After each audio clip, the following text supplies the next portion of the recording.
નમસ્કાર, હું જાગૃતિ હાજર છું આપની સમક્ષ લઈને સીધો સંવાદ। જ્યારે આપણે નાના હતા ત્યારે આપણે ભવાઈ તો જોતા હતા, રંગરા રંગીના વેશભૂષા આપણે જોતા હતા અને આપણે ખુશ થતા હતા, પરંતુ આજે એવી ભવાઈની વાત કરવી છે કે આ ભવાઈ લોકોના ચહેરા ઉપર સ્મિત નહીં પરંતુ નારાજગી, વિરોધ પ્રદર્શન અને એક અલગ જ પ્રકારનો રોષ અને લાચારી લઈને આવશે, કારણ કે આ વાત આપણે કરી રહ્યા છીએ ભાવની ભવાઈ અંગે।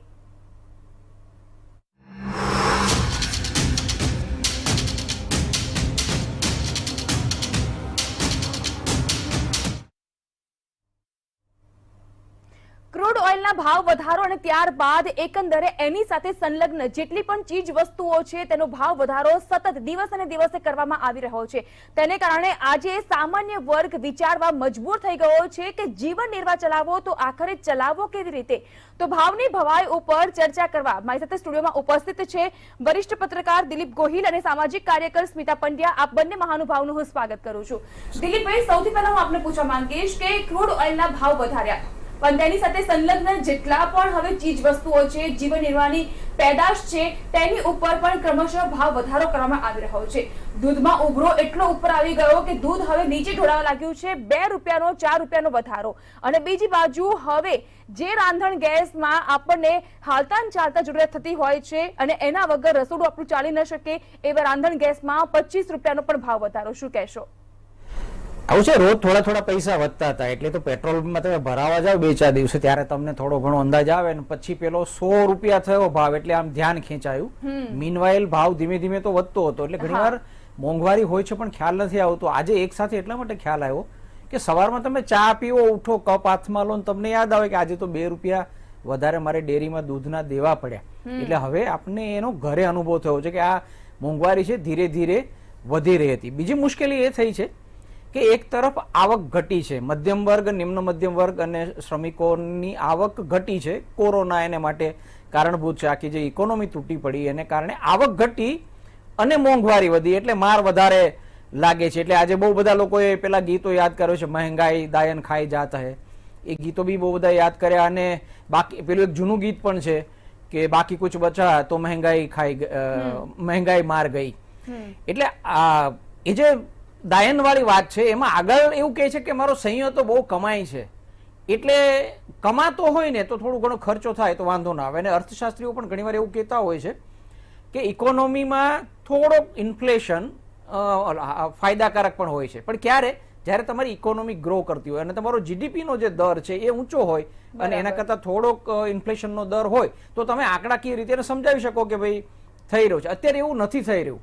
અત્યારે આવક ઘટી છે લોકોની, જીડીપી ઘટ્યો છે અને મોંઘવારી વધી। સીધી 2% ગયા વખતે એપ્રિલમાં 4.25% આસપાસ હતી, કારણ કે થોડું લોકડાઉન જેવી સ્થિતિ હતી, વપરાશ ઓછો હતો, અને હવે એ સીધો આ મહિને 6% ઉપર જતી રહી, એટલે 2%નો સીધો વધારો થયો। અને બીજો જે લોકોને ચિંતા એ પેઠી છે કે એકવાર આ ડીઝલને કારણે જે ભાવ વધે ને એ પછી ક્યારે ઘટતો નથી।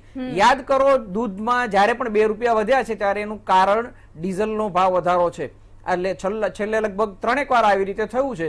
એ પછી બહુ વચ્ચેના સમયે થોડાક ભાવ બી ઘટ્યા હતા ડીઝલના, પણ દૂધનો ભાવ ઘટ્યો પછી નહીં। રિક્ષા ભાડા વધી ગયા, બસના ભાડા વધી ગયા, બીજા લોકોએ ડીઝલના ભાવે વસ્તુઓના ભાવ વધારી દીધા। એ હવે ભવિષ્યમાં આપણે માની લઈએ, ધારી લઈએ કે કદાચ ત્રીજો વેવ પણ પતી જાય અને આવતી દિવાળી પછી કદાચ ભાવ ઘટે ડીઝલના, તો આ ભાવ નથી ઘટવાના। એટલે આ એક કાયમી ભાવ વધારો ઘરમાં ઘૂસી ગયો, મને લાગે છે ગૃહિણીઓ એને કારણે વધારે ચિંતામાં છે। સામાજિક કાર્યકર તરીકે સ્મિતા પંડ્યા છે ને પોતે એક ગૃહિણી પણ છે। સ્મિતાબેન, સાચું કહેજો, આજ સવારે તમે રોજ કરતા આપણે થોડુંક ચિલ્લર પણ રાખતા હોઈએ છીએ આપણા પાકીટમાં કે ભાઈ 45 રૂપિયાનું દૂધ થાય છે, 46 રૂપિયાનું દૂધ થાય છે, તો 40 રૂપિયા અને 6 રૂપિયા ઉપર આપણે કોઈન આપતા હોઈએ છીએ। આજે કેટલા વધારે આપવા પડે તમારે? અને એ જે સવારે ઉઠીને, કારણ કે 2 રૂપિયાનો પણ વધારો થતો ત્યારે આપણને એક નિહાકો પણ લાગતો હોય છે કે યાર પડ્યા પર પાટું। એક તો સામાજિક આ જે સંજોગો ચાલી રહ્યા છે એવા સંજોગોમાં આપણે 1-1 રૂપિયો વધારે કાઢવો પડી રહ્યો છે।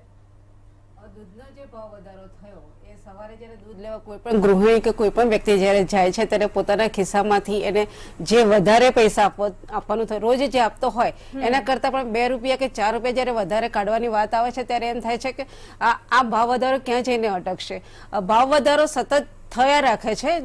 એનું કારણ એવું છે કે સરકારનું એની પર નિયંત્રણ નથી. જે સરકાર જો દરેક બાબતો પર નિયંત્રણ લાદે તો એ ભાવ વધારો ઘટી શકે છે.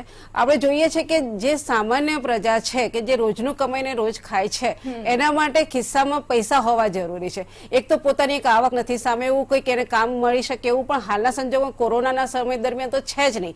તો એના ખિસ્સામાં પૈસા ન હોવાને કારણે પણ જ્યારે એ દૂધ લેવા કે શાકભાજી લેવા કે બીજું કોઈ પણ ચીજ વસ્તુ લેવા માટે જાય છે ત્યારે અચકાય છે. જે જરૂરિયાત હોય એના કરતા ઓછું લઈને આવે છે.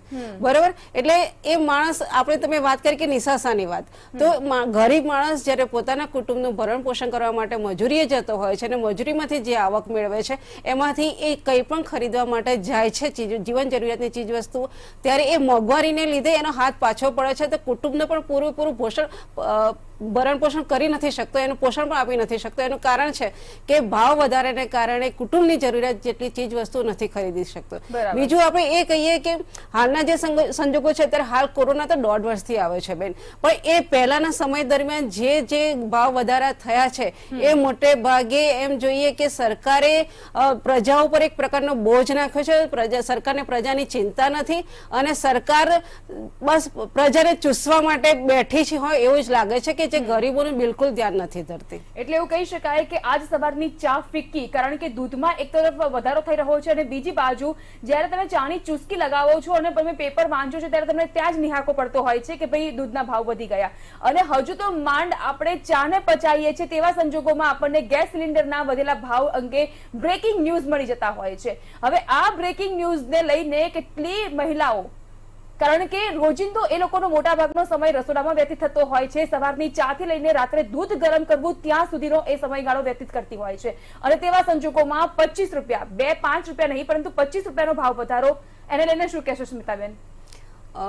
મૂળભૂત રીતે જોવા જઈએ તો જે ભાવ વધારો થઈ રહ્યો છે એ તો પ્રજા ઉપર મારતો છે જ, અને જરૂરિયાતની ચીજ વસ્તુઓ દરેક હોય એમાં એક રાંધણ ગેસ એ બહુ જ મહત્વની વસ્તુ છે કે જેના ઘરમાં રાંધણ ગેસ જ્યારે સમય દરમિયાન કે ઉચિત સમયમાં ના મળતો હોય તો પણ એક તકલીફ થતી હોય છે. જ્યારે આટલો બધો ભાવ વધારો ચૂકવવાનો, જયારે 365 ગેસ મળતો તો અત્યારે 800 ઉપર જતો રહ્યો છે, તો એ કેટલો બધો ડિફરન્ટ છે. અને જયારે એ ગરીબ પ્રજા પર પોસાતું નથી હોતું, જેમ ઘરના સભ્યો વધારે હોય એમ એનો ઉપયોગ પણ વધારે થતો હોય છે. તો જે રાંધણ ગેસનો ભાવ વધારો છે એ ખરેખર ના હોવો જોઈએ આટલો બધો. એની ઉપર સરકારે વળતર આપવાની જરૂર છે, એની જગ્યાએ એની પર ભાવ વધારો કરી રહ્યા છે. અને મોટે ભાગે જોઈએ છે કે ઘણા લોકોએ તો ઉજાલા, જયારે આર્થિક આવક સારી ના હોય એ લોકોને ઉજાલા યોજના હેઠળ ગેસ આપવામાં આવે છે. એ ગેસ પણ એમને કેટલામાં પરવડે છે?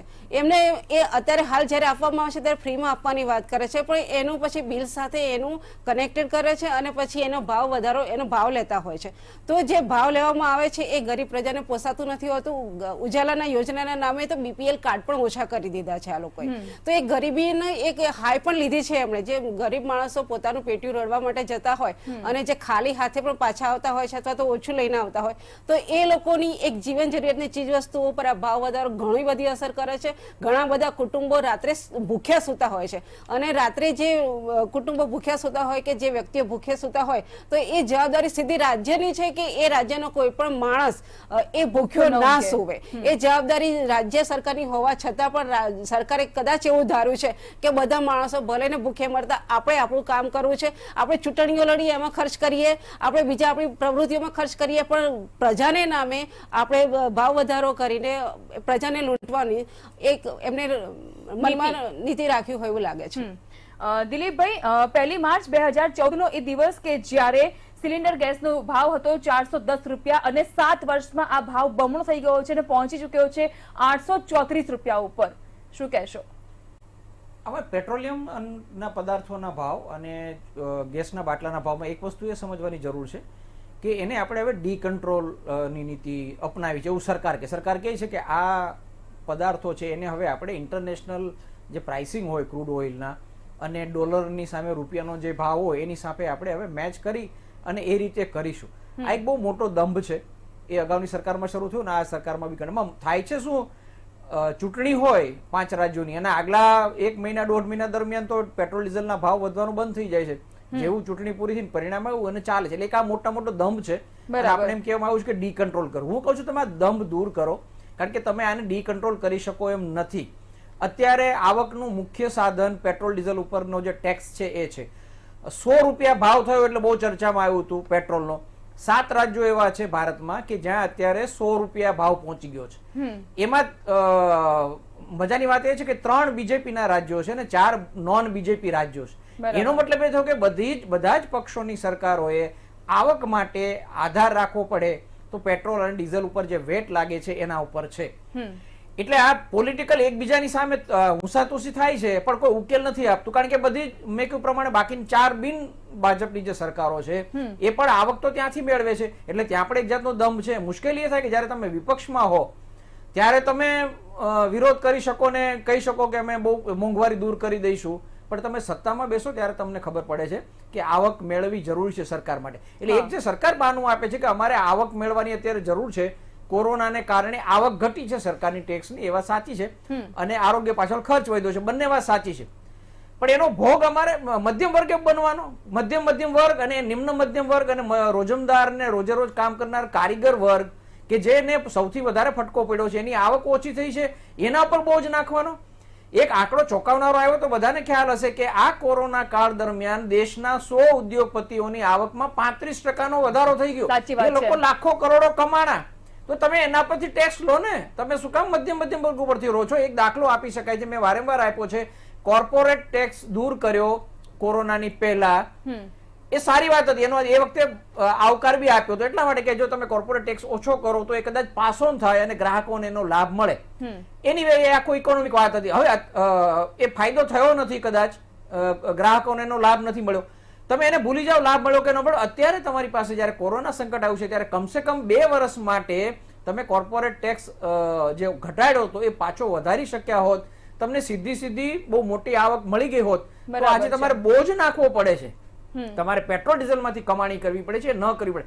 સરકારને આવકની જરૂર હોય એની ના નથી, ટેક્સ લેવો પડે એની ના નથી, પણ તમે ક્યાંથી લો છો ને એનો બોજ કોને પડે છે એ બહુ ધ્યાનમાં લેવાની જરૂર છે. એટલે જે મસ્ત મોટા રાહત પેકેજની લાણી કરવામાં આવતી હોય છે, જાહેરાત કરવામાં આવતી હોય છે, દિલીપભાઈ મને સવાલ એ પણ થઈ રહ્યો છે કે તમે રાહત પેકેજની જાહેરાત કરો છો, પરંતુ એ રાહત પેકેજમાં તમે જે સહાય આપી રહ્યા છો, આર્થિક સહાય, શું દરેક વ્યક્તિના ખિસ્સામાંથી દૂધના 2 રૂપિયા વધાર્યા છે, 4 રૂપિયા વધાર્યા છે, એ સામાન્ય વર્ગના ખિસ્સામાંથી તમારે 2 રૂપિયા લઈને ભેગા કરીને રાહત પેકેજ બનાવવાનું છે?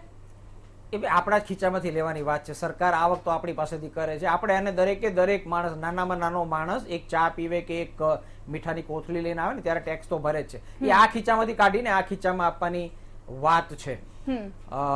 રાહત પેકેજમાં જે અનાજ આપવાની જેટલું બી રાહત સીધી સહાય મળી છે એનો કોઈ ના નથી.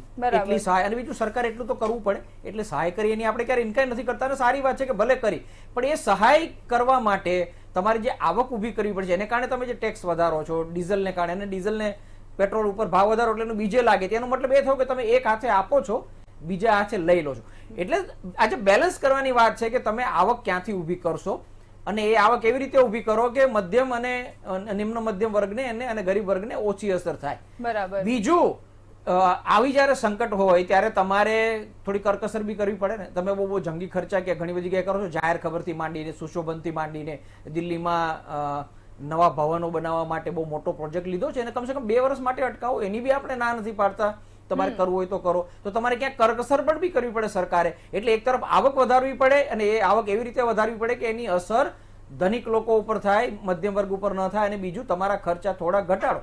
આ બેલેન્સ નથી થતું, એને કારણે આપણે આ કહેવું પડે છે કે સહન કરવાનું વાત, એટલે સહાય તમે કરો છો પણ એ સહાયની અસર આખરે નથી થતી. સ્મિતાબેન, આજ સવારથી જ્યારથી દૂધના ઉભરાના સમાચાર આવી રહ્યા છે અને એલપીજી ગેસ સિલિન્ડરના બ્રેકિંગ ન્યૂઝ આવી રહ્યા છે, ત્યારથી મંતવ્ય ન્યૂઝ દ્વારા પણ અલગ અલગ શહેરોની ગૃહિણીઓ પાસેથી મંતવ્ય માંગવામાં આવ્યા. તમામ ગૃહિણીઓની નિરાશા, રોષ ભારોભાર જોવા મળી રહ્યો છે. અચ્છે દિન આએંગે, વિકાસની વાતો કરનારી સરકાર હવે અમને લોકોને રાતા પાણી રડાવી રહી છે. એટલે રાજ્ય સરકારની સામે હજુ વિરોધ વધવાનો એ નક્કી છે. ચોક્કસ પ્રજા અત્યારે ત્રાહીમામ તો પોકારી જ રહી છે. કોરોનાને કારણે પણ માનસિક રીતે અને સામાજિક રીતે પણ ડિસ્ટર્બ છે ને એની સાથે સાથે એક આ ભાવ વધારો છે એટલે એની ઉપર આ ત્રીજો માર છે. એટલે એમ કહી શકાય કે પડતા ઉપર પાટું માર્યું હોય સરકારે એ પ્રકારની અત્યારે હાલ જનતાની પરિસ્થિતિ છે. એટલે સરકારે પણ વિચારવું જોઈએ કે જનતાને જે રાહત પેકેજો આપવામાં આવે છે એ ફક્ત 1 મહિના માટે, 2 મહિના કે 3 મહિના માટે હોય છે, પણ પ્રજા અને સરકાર વચ્ચેનું એક એવું સંકલન હોવું જોઈએ કે જેને કારણે પ્રજાને પણ એ વ્યવસ્થિત રીતે એ કાયમી રીતે એનો એ લાભ આપી શકે. અને બીજું લાભ આપવાની સાથે સાથે સરકારે પણ એક એવું કરવું જોઈએ કે એની ઉપર એક કાર્યવાહી એક સમિતિ પણ બેસાડે અથવા તો એવું કોઈ કામ કરે કે જેનાથી એ કંટ્રોલે ભાવનો કંટ્રોલ રહે. અને બીજું કે પ્રજા જે છે એ સરકારના એક શું કહેવાય કે યોજનાનો ભાગ અને લાભ લેવા માટેની નથી હોતી, પણ એ પ્રજા જે છે એ પ્રજાની મહામારી અને જે એની પરિસ્થિતિ છે સમજીને સરકારે યોગ્ય પગલાં લે અને જે ભાવ વધારો ઘટાડે. મોટે ભાગે જોઈએ છે કે ગેસના ભાવ વધારા માટે કે દૂધના ભાવ વધારા માટે કે બીજી કોઈ પણ ભાવ વધારા માટે સરકાર જ્યારે એમ કહે છે કે અમારી પાસે પૈસા નથી, તો એ પૈસાનું ક્યાંથી લાવવું અને કેવી રીતના પ્રજા સુધી પહોંચાડવાનું એ સરકારની જવાબદારી છે. એનો બોજ પ્રજા ઉપર નાખવાની જરૂર નથી. સાચી વાત છે, કારણ કે દિલીપભાઈની એ વાત સાથે તો હું સહમત થઉં છું કે કોરોનાની મહામારી દરમિયાન જો ધનિક લોકો વધારે ધનિક થતા હોય તો તમે એ લોકોની સહાય લઈ શકો છો, એ લોકો પાસેથી તમે નાણાં ઉભા કરી શકો છો. શા માટે આપણે જે સામાન્ય વર્ગ છે, જે મધ્યમ વર્ગ છે, આપણે એ લોકોને વધારે દોજકભરી જિંદગીમાં ધકેલવા છે? એક તરફ આપણે તમામ વ્યક્તિઓને સાથે લઈને ચાલવાની વાત કરી રહ્યા છે અને બીજી બાજુ આપણે એ જ વ્યક્તિઓને એ પ્રકારે હેરાનગતિ પહોંચાડી રહ્યા છે કે જેની આપણે કલ્પના સુદ્ધા ન કરી હોય. અમૂલ ડેરીના એમડી દ્વારા એવું પણ કહેવામાં આવ્યું છે કે 1.5 વર્ષ પછી અમે આ ભાવ વધારો કર્યો છે. અમૂલ ડેરીએ તો લીટરે 2 રૂપિયાનો વધારો કર્યો છે, પરંતુ જો વડોદરાની વાત કરીએ આપણે તો લીટરે 4 રૂપિયાનો વધારો, અને હવે તો દહીંના રૂપિયામાં, દહીંના ભાવમાં પણ વધારો થઈ રહ્યો છે. સ્મિતાબેન, જીવન જરૂરિયાતની ચીજ વસ્તુઓમાં ડેરી પ્રોડક્ટ અને બીજું અનાજ કે જે આપણે કોમોડિટી કહીએ છીએ એ પ્રકારની દરેક વસ્તુમાં જ્યારે સરકાર ભાવ વધારાનું નિયંત્રણ ના કરે ત્યારે એ ભાર પ્રજા ઉપર આવે છે. અત્યારે હાલ આપણે જે વાત કરીએ છીએ કે દૂધના ભાવ વધારાની, તો દૂધમાં તો એક જીવન જરૂરિયાતની ચીજ વસ્તુ નાના બાળકથી માંડીને પથારીમાં જે વૃદ્ધ હોય છે એના માટે પણ એક જરૂરિયાતની ચીજ વસ્તુ છે અને સમતોલ આહાર તરીકે એને ગણવામાં આવે છે. જ્યારે તમે નાના બાળકથી માંડીને વૃદ્ધના મોઢામાંથી તમે આ દૂધ છીનવી લો છો ત્યારે તમે પછી એમ કહો કે કુપોષિત વ્યક્તિઓ બાળકો જન્મે છે કે અથવા તો વૃદ્ધ વ્યક્તિને પૂરતા પોષણવાળા આહાર ન મળવાથી પણ એમની સ્વાસ્થ્ય બગડે છે. એ જે પરિસ્થિતિ હાલ જોવા મળે છે એમાં એક સુધારો થવો જોઈએ અને સરકારે ભાવ નિયંત્રણ ખાસ કરવું જોઈએ. અત્યારે હાલ ઠેકેદારો વચ્ચે કે જે રીતના લોકો સંગ્રહખોરી કરીને પણ અમુક ભાવ વધારો કરતા હોય છે એની ઉપર નિયંત્રણ લાદે તો ખરેખર સરકાર એ કામ કરે તો એનો લાભ પ્રજાને મળે, પ્લસ પ્રજાને આ જે ભાવ વધારામાંથી જે મુક્તિ મળવી જોઈએ એ મુક્તિ પણ મળે. બીજું કે જે પ્રજા જે છે દરેક એક વ્યક્તિ સરખી રીતે દરેક કમાતી નથી, દરેક કુટુંબ એક સરખા નથી હોતા, એટલે આ ભાર જે વધારે ગરીબ હોય છે વધારે ગરીબ થતો જાય છે ને એનું દબાણ વધારે રહે છે અને જે પૈસાદાર છે એને ખરેખર તો એની અસર પણ જોવા નથી મળતી અને જે લાભ જે મોટે ભાગે જેની અસર થાય છે એ મધ્યમ વર્ગના કુટુંબો પર વધારે થતી હોય છે. તો એ કુટુંબનું એક સંતુલન તૂટી ના જાય અને કુટુંબમાં એક સુખાકારી રહે એ માટેની જવાબદારી સરકારની હોય છે. તો સરકારે એ માટે પૂરેપૂરું ધ્યાન દઈને યોગ્ય સંકલન કરીને કાર્યવાહી કરવી જોઈએ. દિલીપભાઈ, અનેક પ્રકારના પડકારો રાજ્ય સરકાર અને કેન્દ્ર સરકાર અત્યારે સહન કરી રહી છે અને ભાવ વધારાના મુદ્દાને લઈને હવે વધુ એક માર પણ સહન કરવાનો વારો આવ્યો છે. તેવા સંજોગોમાં રાજ્ય સરકાર આ તમામ સંજોગોમાં કયા હજુ વધુ પડતા પડકારોનો સામનો ઝીલી શકે તેમ છે? કયા પડકાર હજુ પણ રાજ્ય સરકારની સામે આવી શકે છે? જો ત્રીજો વેવ લગભગ તો આવશે, કદાચ ઓછો માઇલ્ડ હોય એવું આપણે ભગવાનને પ્રાર્થના કરીએ અને આશા રાખીએ કે બાળકોને ન થાય. મોટાભાગના નિષ્ણાંતો એટલું કહી રહ્યા છે કે કદાચ એમાં બાળકોને બહુ ચિંતા કરવા જેવું નથી, એટલે આપણે ભગવાનને પ્રાર્થના કરીએ કે ત્રીજો વેવ આવશે તો ખરો પણ થોડો માઇલ્ડ હોય અને આપણે મેનેજ કરી શકીએ એવું. એ વખતે ફરીથી એકવાર થોડા ઘણા રિસ્ટ્રિક્શન તો આવશે જેને કારણે ફરી એકવાર ઇકોનોમીને મુશ્કેલી તો થવાની છે. એટલે આ બધા મુશ્કેલી વચ્ચે આર્થિક બાબતોમાં જે કંઈ નુકસાન થવાનું છે એના માટે સરકારે વિચાર કરવાની જરૂર હતી. બીજું, આ પેટ્રોલિયમ પદાર્થોના જે ભાવ વધારા થાય, એક્સાઇઝ ડ્યુટી વધારીને અને સરચાર્જ વધારીને, એમાં કેટલાક રાજ્ય સરકારની એવી પણ ફરિયાદ છે કે એમાં એવી રીતે ભાવ વધે છે કે પૈસા કેન્દ્ર સરકાર પાસે જતા રહે છે. અને બીજું, જીએસટીની જ્યારથી વ્યવસ્થા આવી છે ત્યારે તે પછી રાજ્ય સરકારો પાસે પોતાની રીતે રિસોર્સિસ ઊભા કરવા માટેના સાધનો મર્યાદિત થઈ ગયા છે. હવે ટેક્સ લેવા માટે એની પાસે બીજા કોઈ એવેન્યુ રહ્યા નથી, એટલે એમણે માત્ર પેટ્રોલ અને ડીઝલમાં જે વેચાણ થાય છે એના ઉપરથી જ આવક લેવી પડે છે. એટલે આ વસ્તુનો વિચાર તમારે જીએસટી આવ્યું ત્યારથી કરવાની જરૂર હતી. આ પ્રકારના તમે બેલેન્સ કેમ કરશો તમારું બજેટ? દરેક ઘર છે, દરેક ગૃહિણી છે, મારો મહિનો કેમ પૂરો થશે, છેલ્લી તારીખ કેમ આવશે એનો બી વિચાર કરતી હોય છે. તો સરકારે એનો પણ વિચાર કરવાનો હોય છે. એટલે વર્તમાન સરકાર, એનડીએની સરકાર છે કેન્દ્રમાં, એ આર્થિક બાબતોમાં એની પાસે કોઈ ટેલેન્ટ નથી એવું બહુ દેખાઈ આવે છે અને મોટાભાગના નિષ્ણાતો પણ કહે છે કે સારા નાણાં પ્રધાન મળ્યા નથી.